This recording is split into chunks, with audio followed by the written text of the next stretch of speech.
"Mr. Wright, your office needs cleaning." The words struck like lightning across the executive floor.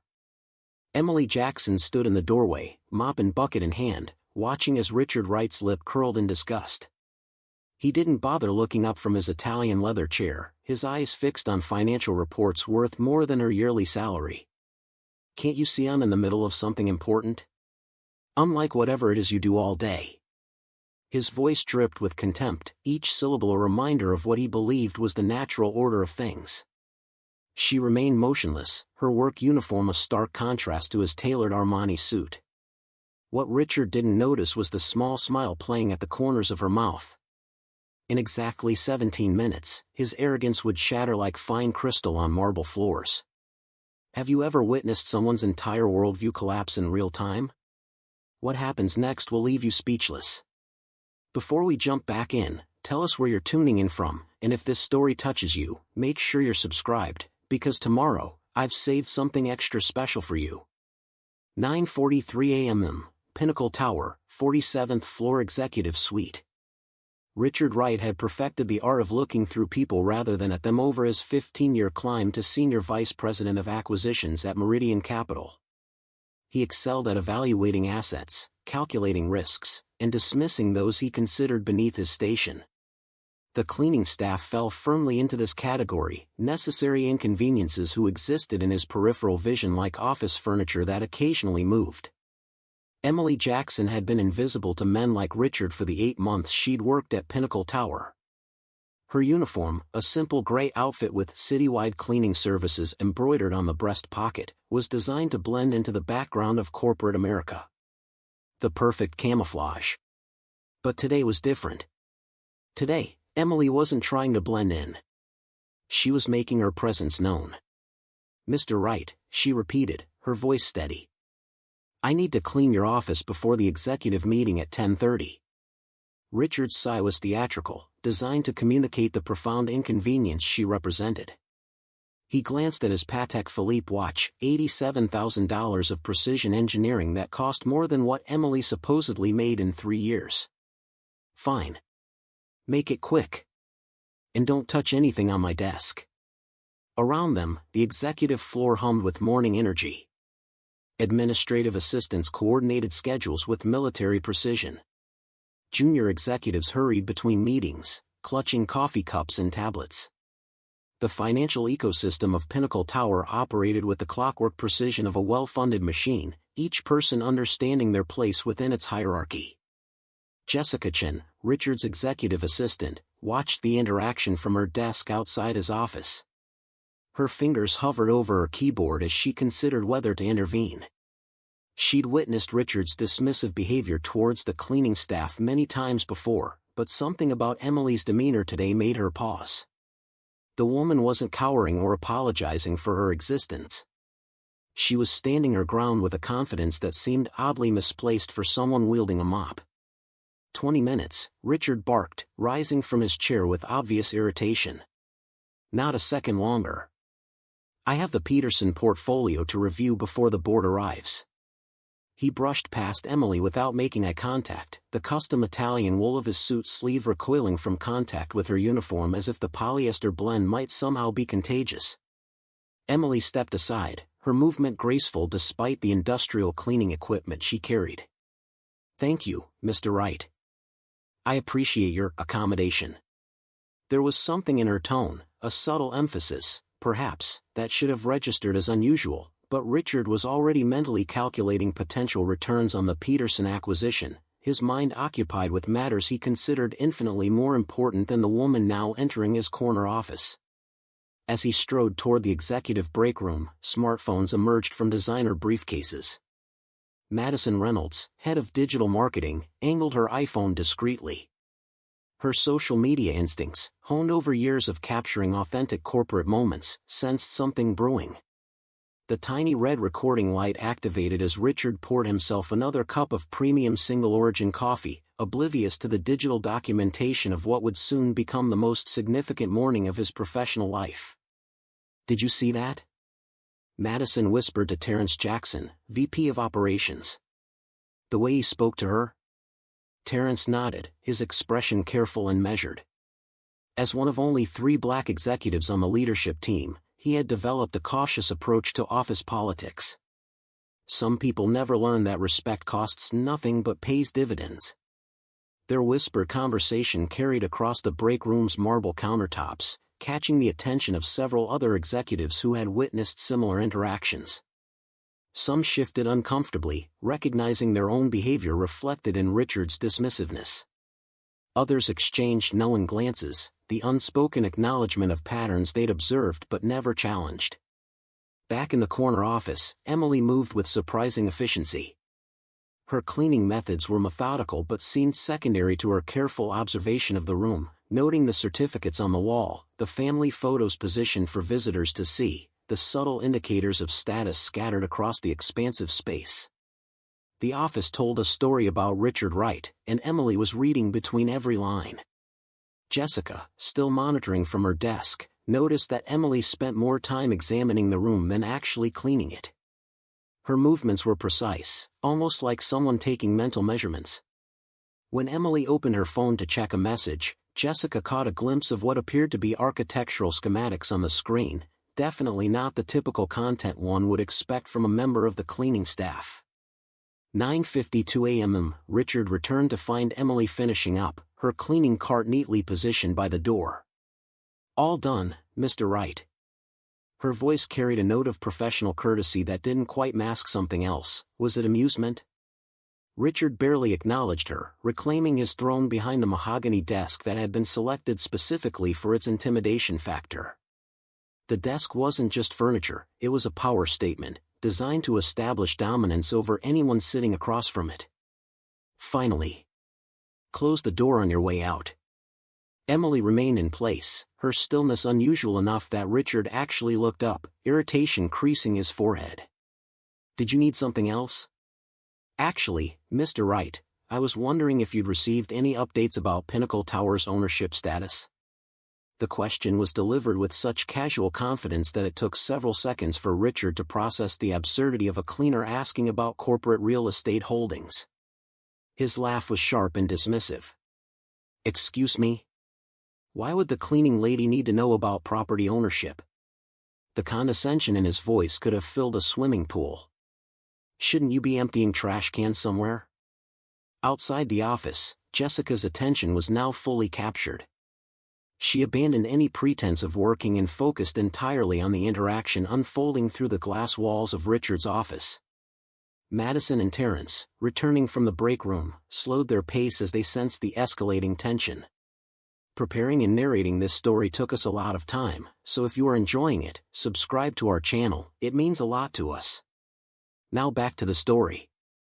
Emily's smile remained undisturbed by Richard's contempt. "I find it's always good to know who signs the checks, don't you?" She reached into her cleaning uniform and produced not a rag or spray bottle, but a business card. The paper was heavy, expensive, the kind used by people who never needed to announce their importance because it was understood. Richard's eyes narrowed as he reluctantly accepted the card. "Emily Jackson, Chief Executive Officer, Horizon Investment Group."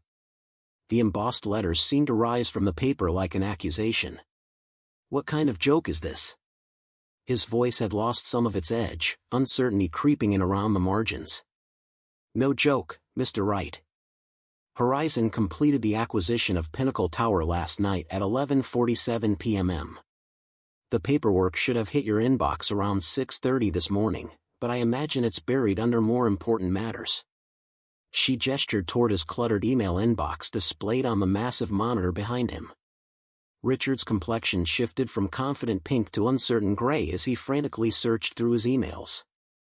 The subject line urgent, Pinnacle Tower ownership change sat unopened among dozens of messages he deemed less worthy of his immediate attention than his morning coffee and casual dismissal of the maintenance staff. Outside the office, a small crowd had begun to gather. Jessica's wide eyes communicated volumes to her colleagues as smartphones discreetly captured what was rapidly becoming the most compelling workplace drama since last year's holiday party incident. Madison's live stream had attracted 17 viewers within 30 seconds. "This is impossible," Richard stammered, the email confirmation now displayed on his screen in damning detail. Meridian would never sell without informing the executive team. Meridian didn't sell, Emily corrected him, her voice maintaining the same even tone she'd used while discussing cleaning his office. The building owner did. Meridian is merely a tenant in this building, a tenant whose lease is now under review. The revelation struck like physical force. Richard's entire professional identity was built around his command of financial information, his ability to know before others knew, to leverage insider knowledge into advantage. Being blindsided by the cleaning lady was more than embarrassing, it was existentially threatening. "I've been observing Pinnacle Tower for some time," Emily continued, removing her cleaning uniform jacket to reveal a crisp white blouse underneath. The transformation was subtle but unmistakable, like watching someone step out of a costume into their true form. 8 months of direct observation has provided fascinating insights into operational efficiencies, corporate culture, and individual leadership styles. Each word landed with precision, dismantling Richard's composure piece by piece. In the corridor, phones captured every second. Terrence's expression had transformed from cautious to openly entertained. Jessica frantically messaged the HR director, who was already hurrying toward the executive floor, alerted by multiple texts about the unfolding situation. "You've been spying on us?" Richard managed, trying to reclaim some authority in his voice and failing spectacularly. Emily's laugh was genuine, warm even. "Not spying, Mr. Wright. Due diligence. When you're considering a $378 million investment, it pays to understand what you're buying." She glanced at her watch, not a Patek Philippe, but a sleek Apple Watch that suddenly seemed more powerful than Richard's status symbol timepiece. "Which reminds me, the new ownership team will be arriving momentarily for our first official tour. I wanted to introduce myself to you personally before then." The executive floor had gone eerily quiet, everyone straining to hear the conversation that was systematically dismantling the power structure they'd taken for granted. Through the glass walls, they watched Richard Wright, the man who'd made interns cry and routinely talked over female colleagues in meetings, struggling to process that the woman he'd dismissed as the cleaning lady now controlled the literal foundation beneath his feet. Emily moved toward the door, then paused. "One more thing, Mr. Wright. Horizon has a strict respect in the workplace policy. Our research indicates you might benefit from our comprehensive sensitivity training program." Her smile remained pleasant, but her eyes had hardened to obsidian. "Your participation will be mandatory, effective immediately." Before Richard could formulate a response, the elevator doors at the end of the corridor opened. A group of impeccably dressed professionals stepped out, led by a distinguished older man whose presence immediately commanded attention. Emily extended her hand toward them in welcome. "Perfect timing," she said, loud enough for everyone to hear. "Let me introduce you to our new home." 10 a.m. Richard watched through his glass walls as Emily led her executive team through the office, pointing out features and introducing herself to staff members, many of whom recognized her from her months of invisible work among them. The realization spreading across the floor was palpable. The woman they'd overlooked, avoided eye contact with, and sometimes treated as furniture had been evaluating them all along. Madison's live stream had exploded to 147 viewers. The comments section became a battleground of reactions. "OMG, is this real? This is the best thing I've ever seen on corporate LinkedIn. That man's career is over. Queen behavior crown." Richard remained frozen behind his desk, the email confirming the building's sale glowing on his screen like a digital epitaph for his career. Each paragraph detailed the transition plan, the new management structure, and, most devastatingly, the clause about lease reevaluation for current tenants based on alignment with Horizon's corporate values. Jessica appeared in his doorway, her usual professional composure fractured by the morning's events. "Mr. Wright, HR is asking to see you immediately." Her voice carried the unmistakable note of someone who recognized the shifting power dynamics and was already adjusting her allegiances accordingly. Through the glass walls, Richard could see Emily now sitting comfortably in the conference room, her cleaning uniform completely removed to reveal a tailored business outfit underneath. Her team spread architectural plans across the table, blueprints for a future that had been planned right under his nose while he was too important to notice the woman with the mop. 10:17 a.m. Exactly 17 minutes after Emily had revealed her true identity, Richard Wright's professional reality had been completely restructured. His authority, built on hierarchical assumptions and the trappings of corporate power, had been exposed as temporary and conditional. The true power had been wielded by the woman he'd barely considered human enough to acknowledge. As he walked toward the HR office, smartphones tracked his progress like wildlife photographers documenting an endangered species. The executive whose opinion had been corporate gospel just 20 minutes earlier now moved through a landscape where his value had been dramatically reassessed. Every step carried the weight of recognition, not just of Emily's new authority, but of the system that had allowed him to mistake temporary position for intrinsic worth.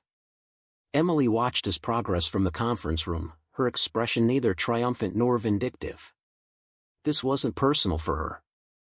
It was business, the business of transforming not just a building, but the culture it contained.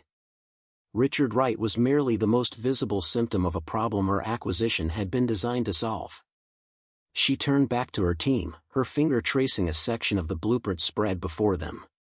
Phase 1 begins today, she said, her voice carrying the quiet authority of someone who had never needed to shout to command attention. By this time next quarter, Pinnacle Tower won't just have new ownership. It will have a new foundation. Outside, the morning sun reflected off the building's glass exterior, illuminating a structure that appeared unchanged to the casual observer. But inside, the transformation had already begun, starting with a simple exchange between a man too important to see clearly and a woman who had made invisibility her greatest strength. The cleaning cart stood abandoned in the corridor, a discarded disguise that had served its purpose perfectly. Emily Jackson had never been invisible. She had been watching, learning, and preparing for precisely this moment, the moment when being underestimated became her most powerful advantage. 10:30 a.m. Emergency meeting, Meridian Capital's glass-walled conference room. The energy crackled with tension as Richard Wright took his seat among colleagues who just 40 minutes earlier had considered him untouchable. Now, those same executives studied him with the clinical fascination of scientists observing a specimen in its final hours. Director of Human Resources Patricia Okonkwo addressed the stunned executive team with the measured calm of someone delivering a corporate eulogy. As you're all now aware, Pinnacle Tower changed ownership at midnight. Horizon Investment Group's acquisition of the building was conducted with complete legal propriety. Her eyes swept the room, lingering briefly on Richard's ashen face. What was unconventional was their method of assessing tenant compatibility. Chief Financial Officer Benjamin Harris tapped nervously on his tablet. How did none of our financial intelligence pick this up? We have people whose entire job is monitoring real estate movements in the business district. The acquisition was structured through 7 different holding companies, Patricia explained. Intentionally designed to avoid triggering our standard monitoring protocols. By the time the paperwork reached our legal department this morning, the transaction was complete. The unspoken accusation hung in the air. Richard Wright, Senior VP of Acquisitions, should have known. Should have seen the signs. Should have recognized Emily Jackson as something other than invisible. What happens now? Madison Reynolds asked, her smartphone conspicuously absent after a stern warning from legal about confidentiality during crisis management. Patricia's professional veneer cracked slightly. Now we have a meeting with Horizon's CEO in approximately 20 minutes to discuss whether our company will be permitted to continue occupying 5 floors of their building. The collective inhale was audible. Meridian Capital had operated from Pinnacle Tower for 11 years. The address was embedded in their brand identity, their marketing materials, their corporate DNA. Relocation would cost millions and telegraph weakness to competitors and clients alike. Surely they can't just evict us, Richard said, his voice betraying the desperation he was trying to mask. We have a lease agreement.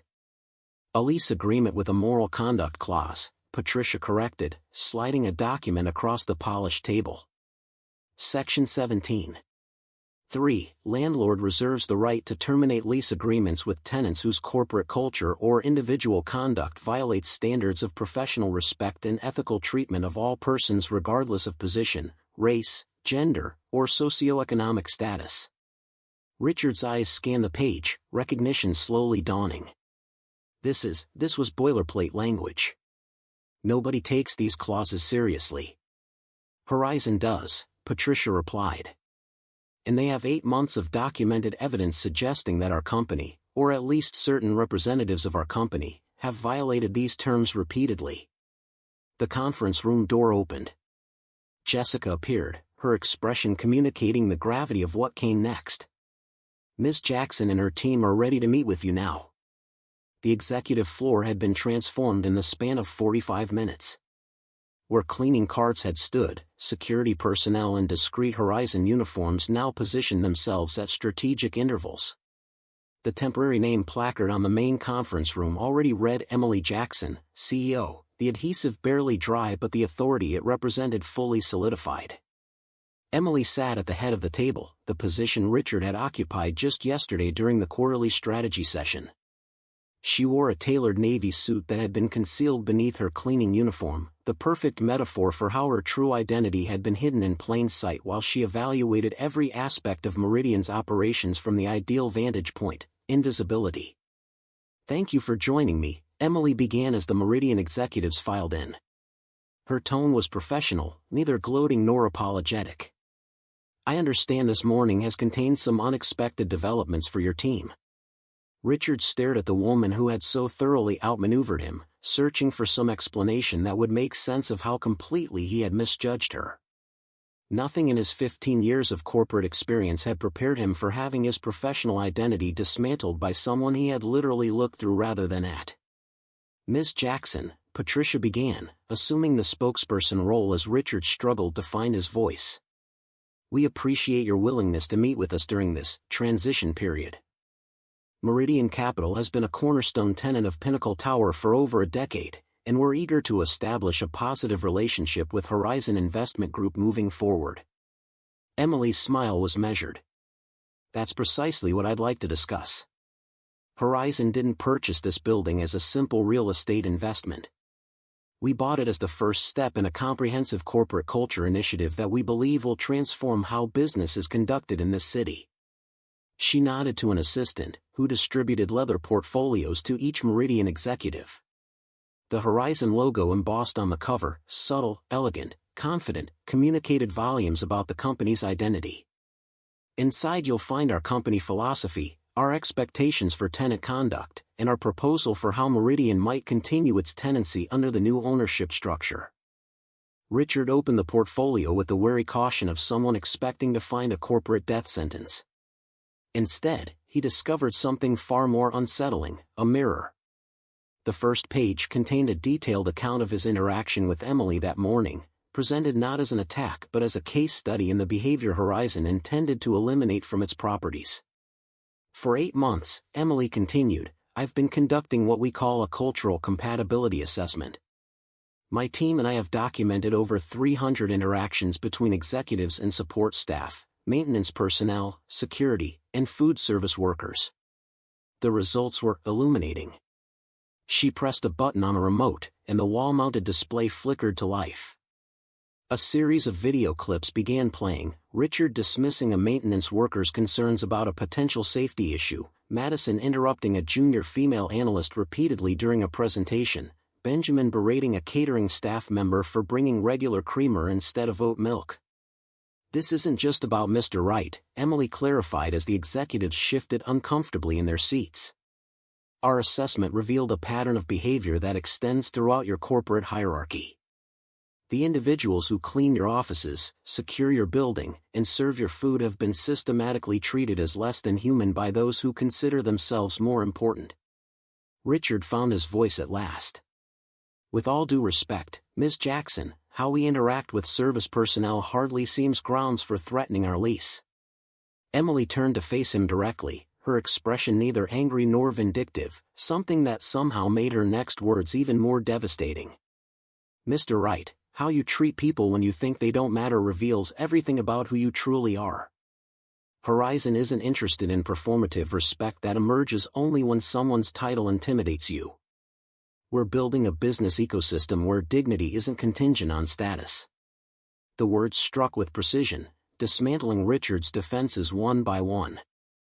The worst part wasn't the public humiliation or the professional consequences, it was the mirror Emily had forced him to look into. For perhaps the first time in his career, Richard Wright saw himself through someone else's eyes, and the reflection was unrecognizable from the image he had cultivated in his mind.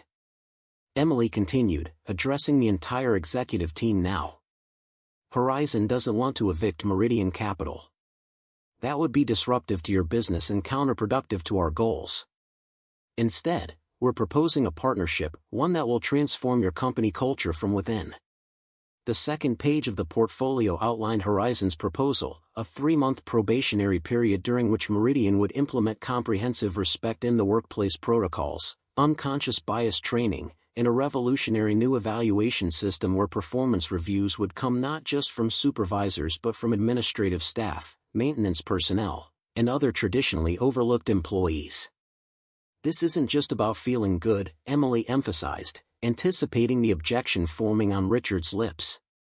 It's about business excellence. Companies with cultures of respect outperform their competitors by an average of 27% over a 5-year period. Employee retention improves by 43%. Recruitment costs decrease. Productivity increases. Dignity drives dividends. Outside the conference room, Pinnacle Tower continued its normal operations. Elevators ascended and descended. Phones rang. Email inboxes filled. But within the glass walls where Emily Jackson now commanded attention, an economic paradigm was being systematically dismantled and rebuilt. You have 24 hours to consider our proposal, Emily concluded. If Meridian chooses not to participate in our corporate culture initiative, we'll facilitate your relocation to another property with minimal disruption. If you choose to join us, Horizon will cover all implementation costs for the new programs as an investment in our shared future. She stood, signaling the end of a meeting she had controlled completely from the first word. I believe people can change when given the right incentives. Even people who have spent years perfecting the art of looking through others rather than at them. Richard felt the weight of her gaze, direct, unwavering, and somehow both challenging and compassionate simultaneously. In that moment, he recognized that Emily Jackson hadn't revealed her true identity just to humiliate him or to demonstrate her power. She had orchestrated this entire scenario as an opportunity for transformation, his and Meridian's. As the executives filed out, Emily called after them, one more thing. The maintenance staff, security personnel, and food service workers will be joining your decision-making meeting tomorrow. After all, they've been observing your company culture far longer than I have. Their insights might prove valuable. 11:45 a.m. Richard Wright's private office had never felt less like a sanctuary. The space that had once represented his professional achievement now felt like a museum exhibit of his former self, preserved but no longer living. Jessica had placed 3 messages on his desk during his absence. His direct supervisor wanted to meet immediately, the CEO had requested a full report on how they'd missed Horizon's acquisition, and Emily Jackson had scheduled a private meeting with him for 2 p.m. Madison appeared in his doorway, her typical confidence subdued. Legal says we should document everything while it's fresh. They're trying to determine if we have any recourse. Richard nodded absently, his mind still processing the systematic dismantling of assumptions that had structured his entire career. Did you know? He asked suddenly. Did you ever notice how I spoke to them? The cleaning staff, the maintenance people?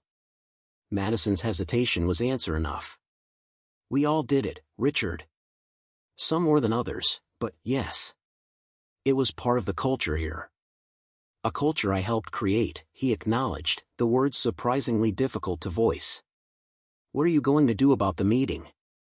With Jackson? Madison asked, unable to hide her curiosity about how the most visibly humiliated executive planned to navigate the aftermath. Richard turned to the window, gazing out at a city that suddenly seemed different, populated by thousands of people he would have overlooked just hours earlier. I don't know yet. But I'm starting to think she might be right. 1:58 p.m. The small conference room Emily had selected for their private meeting contained none of the power dynamics Richard typically orchestrated in his interactions. No imposing desk. No elevated chair position. Just two people at a round table, equals in space if not in current circumstance. Emily was reviewing documents when he arrived, her focus complete until she registered his presence. Then she looked up and truly saw him, the kind of genuine acknowledgement he realized he rarely offered to others.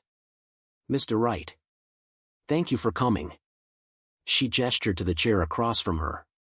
"Given that you own the building, it didn't seem I had much choice," Richard replied, immediately regretting the defensive edge in his tone. Emily's smile was surprisingly genuine. "We always have choices, Mr. Wright. That's rather the point of everything that's happened today." The silence that followed wasn't uncomfortable so much as necessary, a space for adjustment to this new reality. Richard studied the woman who had so thoroughly outplayed him, searching for signs of the satisfaction or vindictiveness he would have felt in her position. He found neither. "Why me?" he finally asked. "Of all the executives on that floor, why focus your little performance on my office?" "It wasn't a performance, Mr. Wright.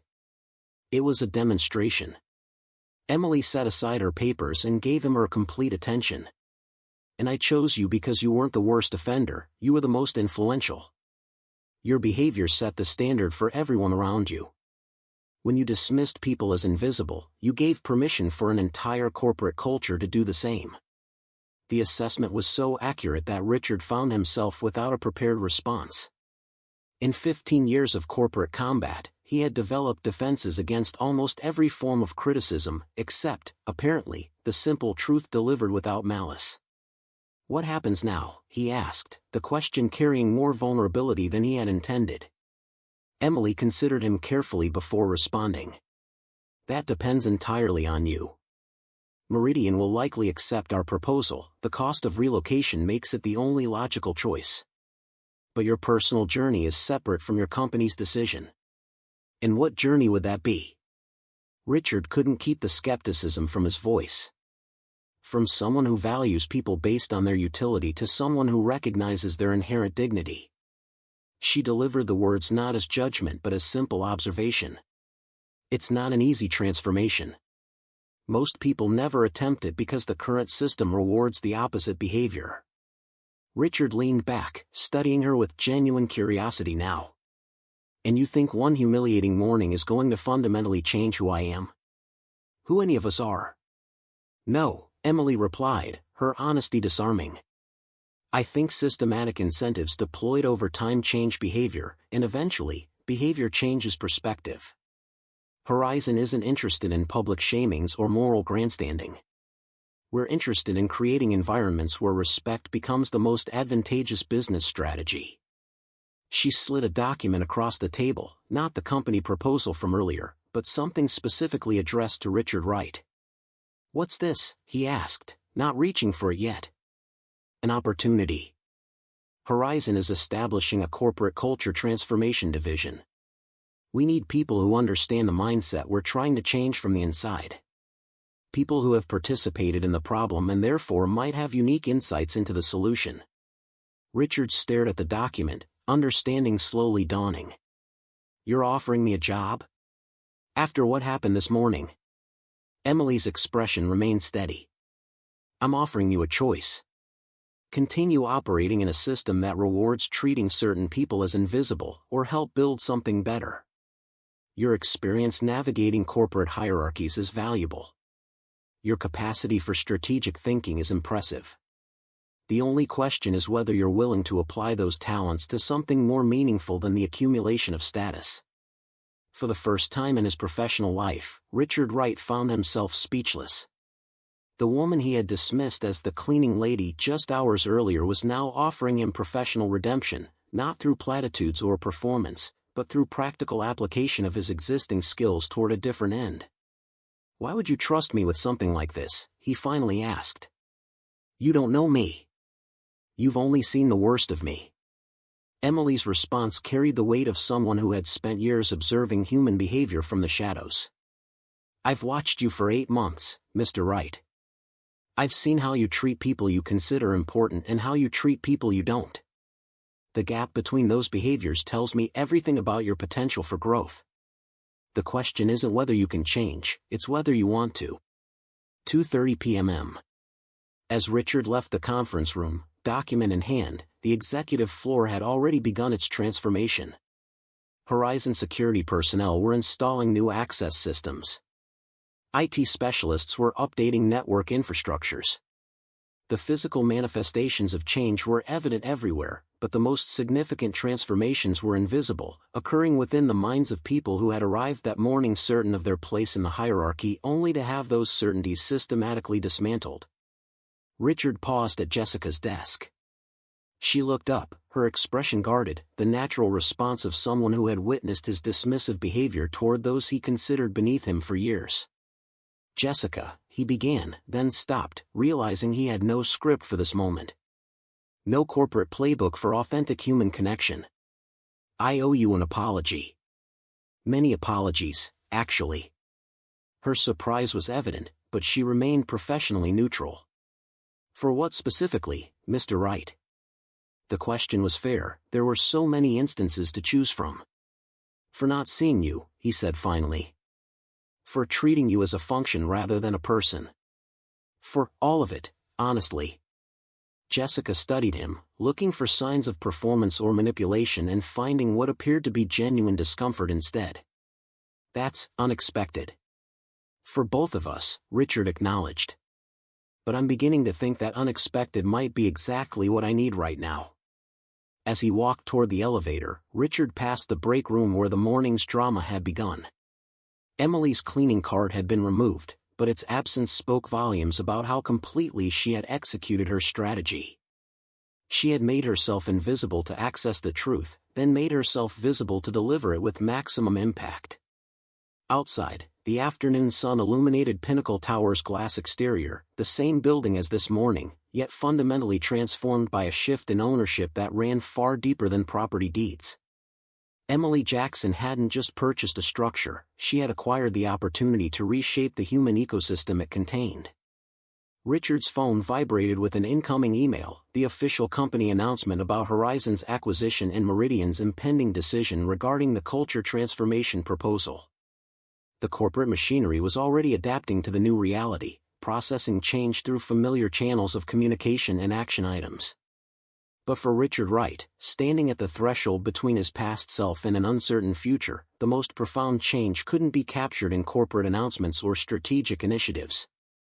It was the simple, uncomfortable recognition that he had spent years looking through people rather than at them, and that perhaps, starting today, he could learn to truly see. 7 a.m. the following morning.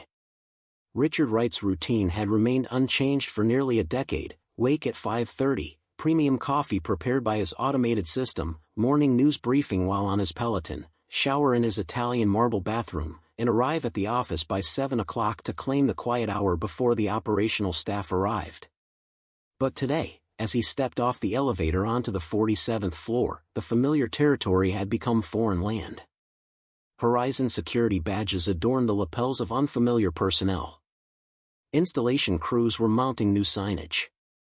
The overnight transformation was both physical and psychological, a corporate ecosystem experiencing rapid evolution. Most striking was the woman mopping the corridor outside his office. She glanced up as he approached, and Richard felt the uncomfortable awareness that just yesterday, he would have walked past without acknowledging her existence.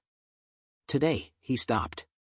"Good morning," he said, the simple greeting feeling strangely significant. The woman, Letitia, according to her name badge, seemed momentarily startled by the direct address. "Good morning, sir." Her response carried the wariness of someone unaccustomed to visibility. "I'm Richard Wright." He extended his hand before realizing she was holding a mop. Letitia hesitated, then carefully set the mop against the wall and accepted the handshake. "I know who you are, Mr. Wright. I've been cleaning this floor for 3 years." The statement wasn't accusatory, but it struck with the force of revelation. 3 years of daily proximity, and Richard had never once registered her presence enough to learn her name. The gap between their experiences of the same shared space was vast enough to qualify as separate realities. "I didn't know that," he admitted. "I'm sorry." Letitia's expression remained neutral, professional politeness masking whatever she might actually think about as belated acknowledgement. "No need to apologize, sir. Just doing my job." But there was need, Richard realized, profound need. The systematic invisibility that Emily Jackson had exploited wasn't a glitch in the corporate system, it was a foundational feature. People like Richard had been trained to see value only in those who could advance their careers or enhance their status. Everyone else became furniture, necessary but not worthy of genuine human recognition.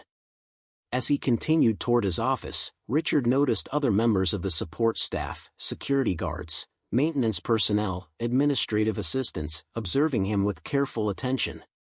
The news of yesterday's events had clearly spread throughout the building. His humbling had become common knowledge, transforming him from intimidating executive to cautionary tale overnight.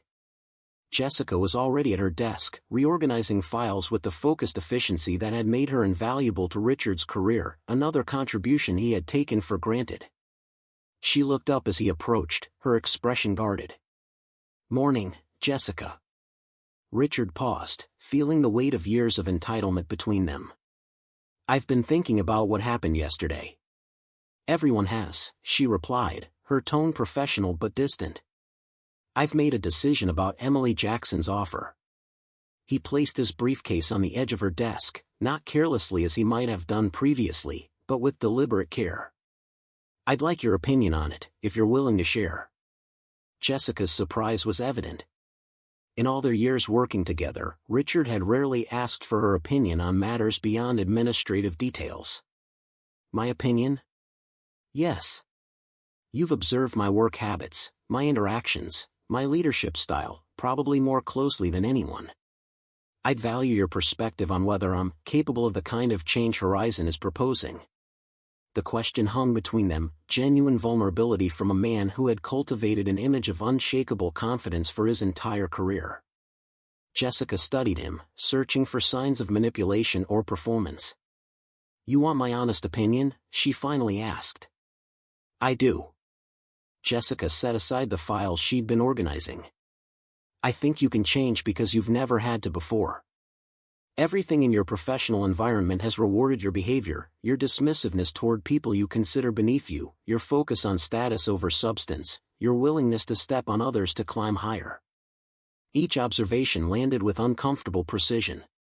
Richard didn't interrupt or defend himself, another departure from his typical behavior. "But," Jessica continued, "you're strategically brilliant. If the incentive structure changes, if treating people with dignity becomes the path to success rather than an obstacle to it, I think you could adapt faster than most." Her assessment wasn't flattering, but it contained something Richard hadn't expected: hope. Not absolution for past behavior, but recognition of potential for something different. "Thank you for being candid," he said. "I appreciate it more than you know." 8:30 a.m. The conference room where Meridian's executive team had gathered to vote on Horizon's proposal hummed with nervous energy. CEO Victoria Reynolds presided at the head of the table, her expression betraying nothing of her thoughts on the corporate earthquake they were navigating. "Before we vote," she announced, "Ms. Jackson has requested that Richard share his perspective on the proposal, given his unique experience yesterday." All eyes turned to Richard. He felt the weight of their attention, colleagues who had witnessed his humiliation now waiting to see how he would position himself in this new landscape. Would he advocate for fighting Horizon's demands? Suggest looking for alternative office space? Lead the resistance against what some executives were already calling corporate hostage-taking? Richard stood, straightening his tie, a habitual gesture that suddenly felt like armor against vulnerability. "I've given this considerable thought," he began, his voice steady despite the unfamiliar territory. "And I believe Horizon's proposal represents not just our best option, but a genuine opportunity." Murmurs rippled around the table. This was not the defiant stance many had expected from a man whose professional identity had been so publicly dismantled. "For 15 years, Richard continued, I've operated under the assumption that professional success meant maximizing my personal status and the company's profits by whatever means necessary. I evaluated everyone I encountered based on their utility to those goals." He paused, making eye contact with each executive around the table. Yesterday, I discovered that approach left me vulnerable to being completely outmaneuvered by someone I considered irrelevant. Emily Jackson achieved what no competitor has managed in my entire career. She made me question the foundation of my professional identity. The room had gone silent. Even Victoria was watching him with renewed attention. This morning, I spoke with a woman who's been cleaning our offices for 3 years. I didn't know her name until today. I've passed her hundreds of times without acknowledgement. And when I finally saw her, truly saw her, I realized what Emily Jackson understood from the beginning: our blindness isn't just a moral failing. It's a strategic weakness. Richard glanced at the data projections displayed on the wall screen: Meridian's quarterly results, market position, growth targets. We evaluate success through metrics like these, but we've been operating with incomplete data. We've systematically ignored the insights, perspectives, and potential contributions of the majority of people in this building because they don't have the right titles or backgrounds. He placed his hands on the table, leaning forward slightly. Horizon isn't imposing some idealistic social experiment.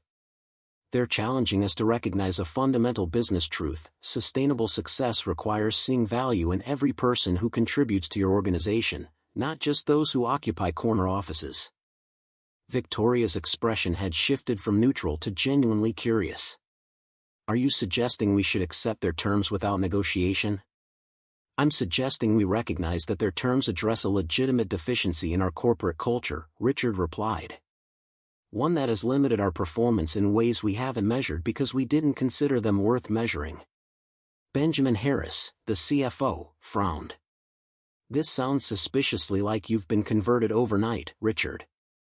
Yesterday you were dismissing maintenance staff, and today you're advocating for a complete corporate philosophy overhaul?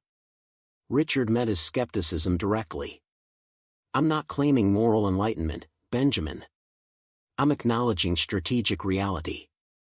Emily Jackson built an 8-month intelligence operation under our noses because she correctly identified our blind spot. How many other opportunities and threats have we missed because we've trained ourselves to look through people rather than at them? Victoria tapped her pen thoughtfully against the table. Interesting perspective. And what would you recommend as our course of action? Richard took a deep breath. I recommend we not only accept Horizon's proposal but expand on it. Develop metrics to quantify the business impact of inclusive practices. Create feedback mechanisms that capture insights from every level of our organization. Transform what could be a public relations embarrassment into a competitive advantage. The executives exchanged glances, some skeptical, others thoughtful. Richard had built his reputation on shrewd business analysis, not social consciousness. His unexpected position carried weight precisely because it came from someone they associated with ruthless pragmatism rather than idealism. And your personal stake in this? Victoria asked. Emily Jackson offered you a position with Horizon, correct? How does that factor into your recommendation?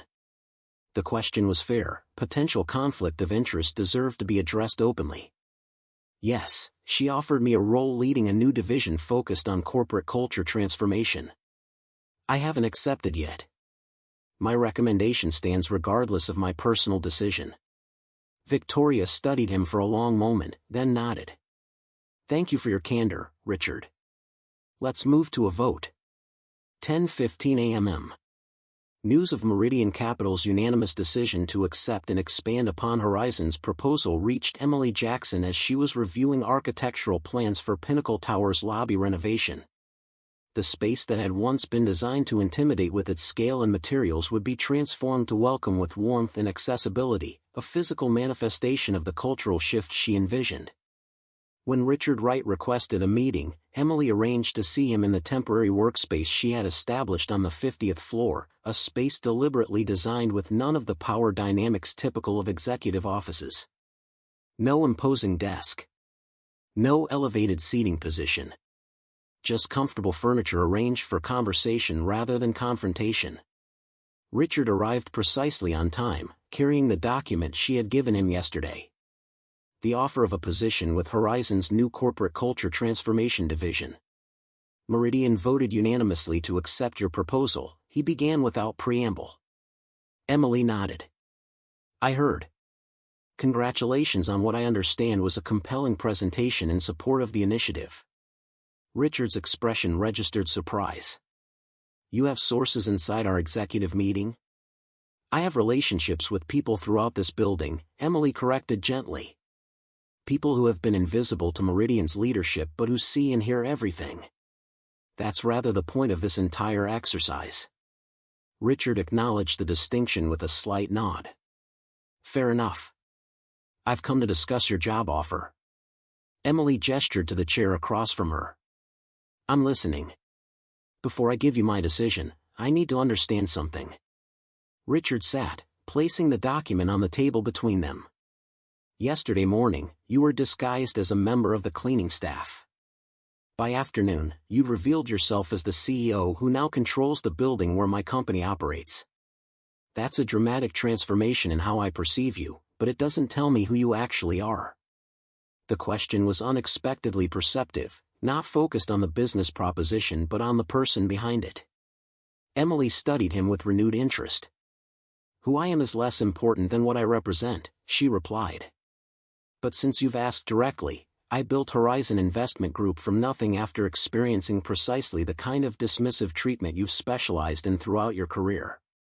I was the invisible executive assistant, the overlooked analyst, the woman whose ideas were appropriated by men who spoke louder and with more confidence. She leaned forward slightly. But I learned something valuable from that experience. I learned that invisibility can be a strategic advantage when wielded intentionally. I could see the entire system because the system wasn't designed to see me. Richard absorbed this, recognition dawning in his expression. That's why you spent 8 months in disguise. You were mapping the system from the inside. Exactly. Not just documenting instances of discrimination, though that was part of it. I was identifying the unspoken hierarchies, the information flows, the power dynamics that shape how business actually operates in this building. And what did you learn? Richard asked, genuine curiosity evident in his tone. Emily's smile contained both warmth and steel. I learned that the most valuable insights often come from the people considered least valuable. The cleaning staff who know which executives are having affairs because of what they find in trash bins. The maintenance workers who can tell you which departments are struggling based on how often equipment breaks down from misuse. The security guards who know exactly who arrives early, who stays late, and who enters restricted areas when they think no one is watching. The systematic intelligence operation Emily described was both brilliant and obvious, hiding valuable information in plain sight by storing it with people the system had trained executives to ignore. You've created a corporate surveillance system using the invisible workforce, Richard observed. That's terrifyingly effective. Not surveillance, Emily corrected. Visibility. I've simply recognized the value of people and perspectives that traditional corporate structures systematically erase. And now I'm creating a business model that converts that recognition into competitive advantage. Richard considered this, seeing the elegant efficiency of Emily's approach. She hadn't just identified a moral failing in corporate culture, she'd recognized an untapped business opportunity hiding behind that failing. That brings me to my decision about your offer, he said, pushing the document toward her. I'd like to accept, with one condition. Emily raised an eyebrow. You're not exactly in a position to negotiate terms, Mr. Wright. I'm aware. But hear me out. Richard leaned forward, matching her posture. Your proposal positions me to lead implementation of Horizon's corporate culture transformation initiatives with client companies. But I think I'd be more valuable starting with Meridian Capital. Emily's expression revealed nothing. Explain. Meridian isn't just a tenant in your building. It's a perfect test case, a company with documented cultural problems, unanimous executive commitment to change, and a former insider who understands exactly where the resistance points will be. Richard's strategic thinking was evident in every word. Let me transform Meridian first, establish metrics that quantify the business impact, and then use that case study to expand the model to other companies. The proposal was shrewd, leveraging his unique position as both insider and outsider to create a compelling demonstration of Horizon's approach. Emily studied him, assessing not just his words but his motivation. "Why?" she asked simply. "Why choose this path instead of fighting to maintain the status quo that has served you so well for so long?" Richard's answer came without hesitation. "Because you've shown me that the status quo is built on a fundamental blindness I didn't even recognize until yesterday. And once you see that blindness, continuing to operate as if it doesn't exist isn't just wrong, it's stupid." It wasn't a moral epiphany or a sentimental transformation. It was the pragmatic recognition that the system he had mastered was fundamentally flawed, and that mastering a better system represented both challenge and opportunity. Emily extended her hand across the table. "Welcome to Horizon, Mr. Wright. Your first assignment begins immediately. Meridian Capital's transformation will serve as our proof of concept, and your opportunity to demonstrate that your change of perspective is genuine." As they shook hands, Richard felt the weight of the challenge he'd accepted. Not just implementing new policies or training programs, but fundamentally reimagining the hierarchies and assumptions that had structured his entire professional life. Transforming not just a company culture but his own understanding of value and visibility. "I should warn you," Emily added, her expression serious. "The executive team's vote may have been unanimous, but changing behavior is harder than changing policy.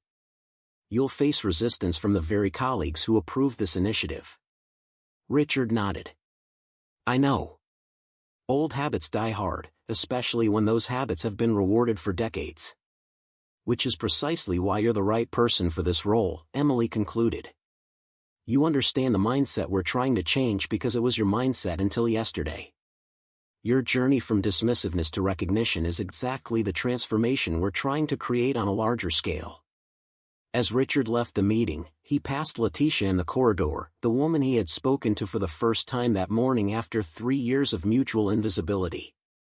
She was carefully cleaning the glass walls of a conference room, her movements efficient and practiced. Richard paused, watching her work with new awareness. She wasn't just maintaining the physical environment, she was witnessing the human drama that unfolded within these spaces day after day. How much did she know about Meridian's operations, its personnel, its unwritten rules?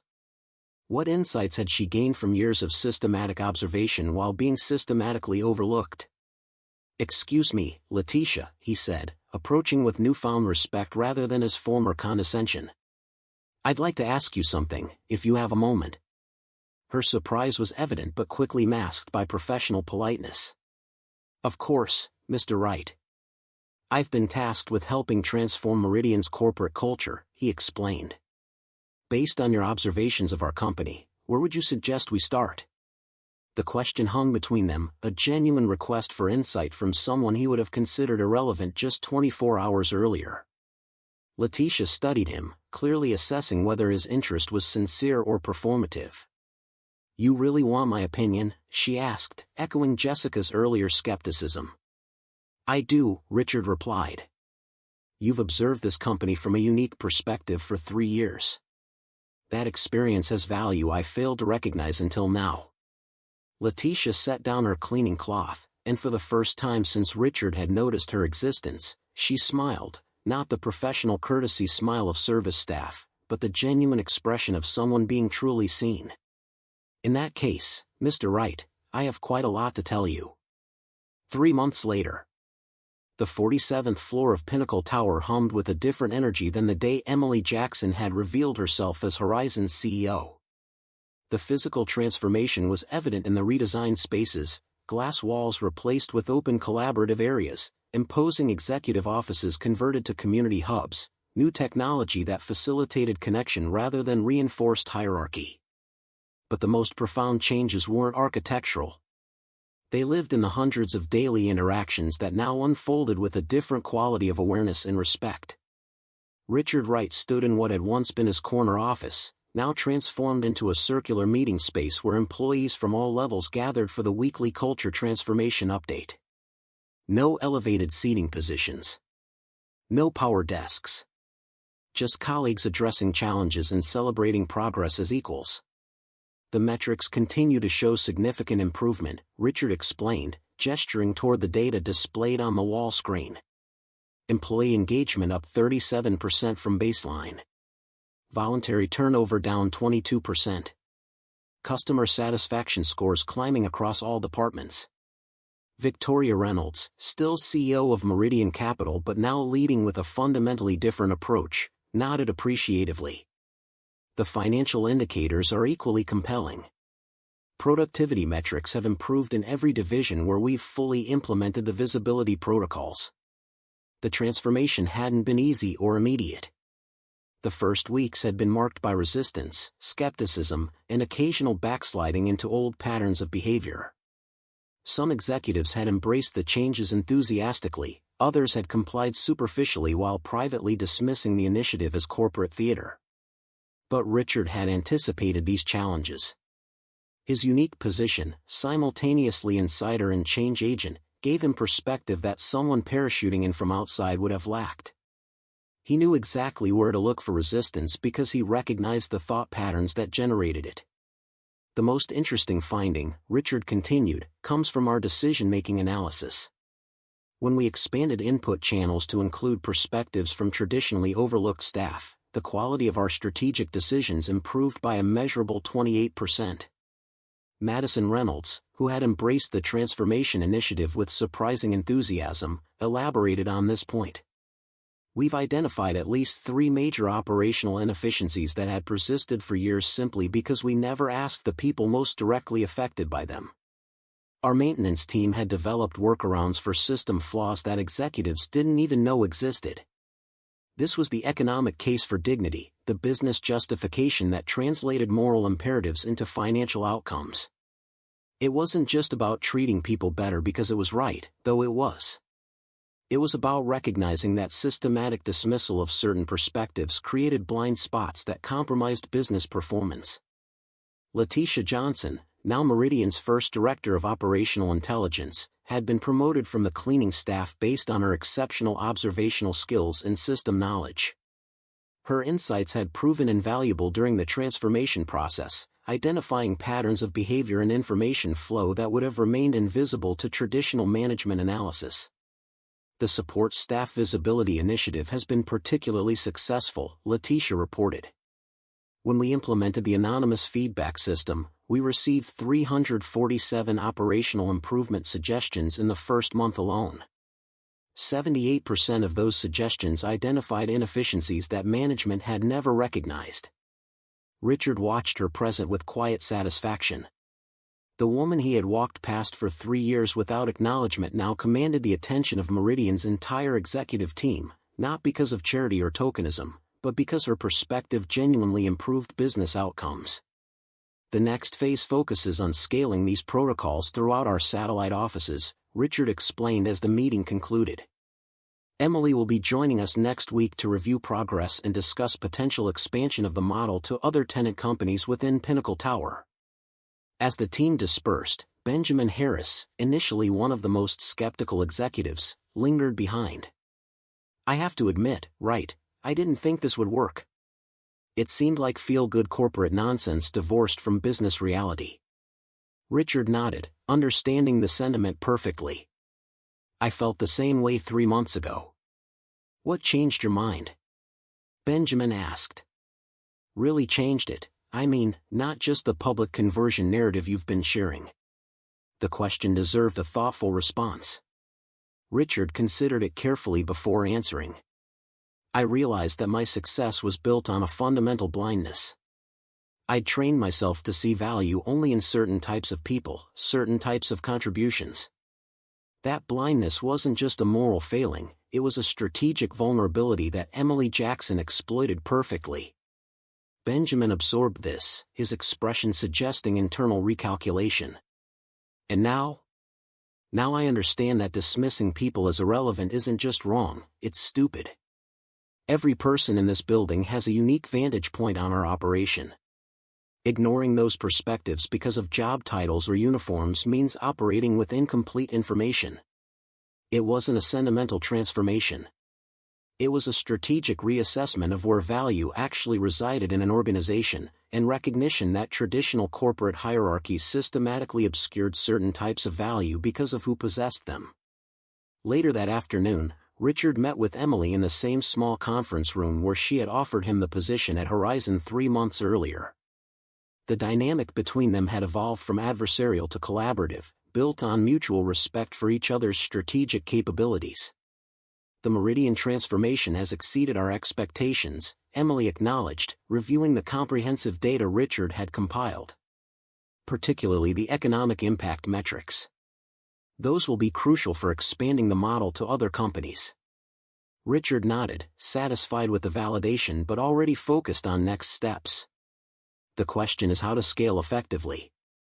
Meridian's transformation worked partly because of my insider knowledge and partly because of the shock value of your reveal strategy. We won't have those advantages with every client." Emily smiled, recognizing the strategic thinking that had made Richard valuable despite his former blindness. "That's why we're developing a systematic assessment protocol. Identifying invisible value sources within organizations requires methodology, not just dramatic interventions." Their conversation shifted to implementation details, the practical mechanics of converting conceptual transformation into operational reality. Emily's visionary thinking paired with Richard's execution focus had proven an effective combination over the past 3 months. "There's one metric we haven't formally tracked," Emily noted as their meeting concluded. "But it might be the most significant indicator of genuine transformation." "What's that?" Richard asked. "The quality of daily interactions. The small moments of acknowledgement or dismissal that signal whether people truly see each other or look through each other." Richard understood immediately.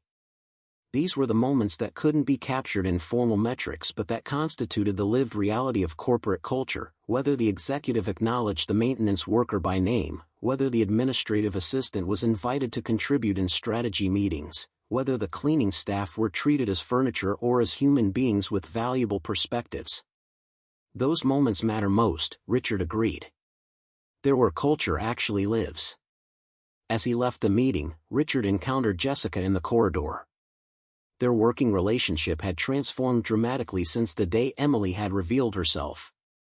Jessica now served as project coordinator for the Culture Transformation Initiative, her organizational skills and people insights proving invaluable to the implementation process. "Ready for tomorrow's presentation to the board?" she asked. "Almost. I'm still refining the financial impact data to emphasize long-term sustainability rather than short-term gains." Jessica nodded, her contribution to the strategic direction now welcomed rather than merely tolerated. "Good call. The quarterly numbers are impressive, but the trend analysis makes a stronger case for permanent adoption of the protocols." Their exchange, brief but marked by mutual respect and genuine collaboration, exemplified the transformation Richard had undergone. He had moved from viewing Jessica as a function that supported his work to recognizing her as a strategic partner with valuable perspectives. That evening, as Pinnacle Tower's offices emptied for the night, Richard paused in the lobby to observe the cleaning crew beginning their evening routine. The night shift supervisor, Carlos Menendez, Richard had learned, was briefing his team on specific areas requiring attention before the following day's client meetings. "Mr. Wright," Carlos acknowledged him with a nod. "Everything all right?" "Yes, thank you. Just finishing up some work on tomorrow's board presentation." Richard's response carried none of his former dismissiveness. "How's the team doing with the new feedback system?" Carlos's expression brightened. "It's making a real difference. Having direct input on cleaning protocols instead of just following standard procedures means we can address actual needs instead of checking arbitrary boxes." This was the essence of the transformation, recognizing that expertise existed at every level of an organization, not just in corner offices. Carlos and his team understood the building's maintenance needs better than any executive ever could because they interacted with those needs directly every day. "I appreciate the insights your team provided for the operational efficiency report," Richard said. "They identified issues we would never have recognized from management perspective." Carlos nodded, pride evident in his posture. When people spend years being invisible, they see things others miss. It's just that nobody bothered to ask before. The simple truth of that statement resonated deeply. Richard had spent his entire career not asking, not seeing, and his strategic blindness had been a direct result of that failure. As he left the building, Richard noticed Emily's car still in the executive parking area. She was working late, as she often did, the transformation of Pinnacle Tower requiring attention to details far beyond the dramatic revelation that had initiated the process. Richard sent her a brief message, board presentation finalized. Financial metrics compelling. Ready to expand the model. Her response came moments later, good. Remember that transformation isn't a destination but a process. We're changing more than policies or protocols, we're changing how people see each other.